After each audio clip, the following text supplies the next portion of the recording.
Update, my twin sister, while sitting 20 feet away from me, sent me a private message to my account about how I should unalive myself. My mom smirked when I cried. Wow, so it's been nearly 3 years since I posted on this forum, desperate for help. For some reason, these posts just popped into my head after all this time, and rereading them I just want to hug my former self because I had forgotten how bad things were. I also want to hug all of you for helping me. I wrote down the advice you gave me and I used it. I really did. I may be a little vague to continue to preserve my identity, so here goes the last update to this saga, and it's a happy one. The shelter that I stayed in was very nice and brand new. The staff told me how cramped the other one was, so I'm very lucky that I arrived when I did. After the first day, my nerves relaxed and I could just breathe. There were about 7 other women there and we each had our room with a nice bathroom. I was the youngest there and the other women gave me advice about life and they even did my makeup for interviews. We each took turns cooking, per the rules, and we developed a nice rapport. The staff was so amazing and they also talked to me about life. I felt so safe at this place because of the security. Oh, I almost forgot. A church group came to give quilts they had made for us and I still have mine. Sometimes I snuggle with it and think of how far I've come. I love that quilt and I wash it very carefully. We also had group and individual therapy which really helped. I know every DV shelter experience isn't like this, but please don't be afraid to just leave when things get bad. Family counts as DV.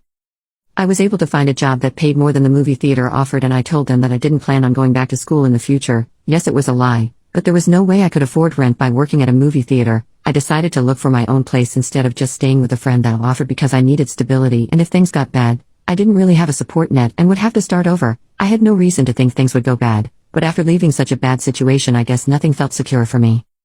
I rented a room and my roommate was never home because he was a truck driver. I didn't feel very comfortable staying with an older man I didn't know, but I had very few options. He was very nice and because our schedules never aligned, we left each other goodbye notes since we couldn't do it in person. I still have his note. I did go back to school the next semester when my medical leave was over, but not at my original school. I felt like I needed a fresh start and my family knew about the old school anyway, so I applied to different schools. I got into a great school. I told my story of everything I had survived. In the essay, when my sister told me that I wasn't going to be anything, she was wrong, and I think she knew she was wrong in her assessment of me.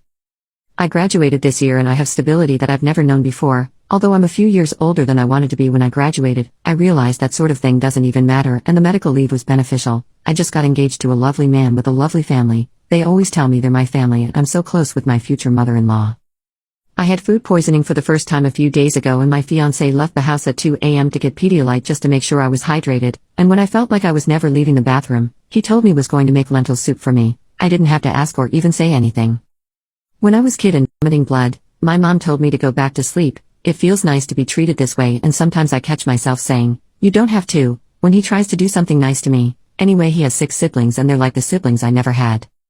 I learned to value myself and put myself first. I wasn't loved a child and so I do things for myself that I didn't get. No one made me feel special so I do it myself. I make it a point to buy flowers for myself weekly. A therapist recommended this to me and it makes a difference. No one cared that I was sick as a child so I make sure that I rest and relax without disruptions when I'm sick. No one valued my personal time or space so I have days where I don't even answer my phone and just spend time with myself. Things like that.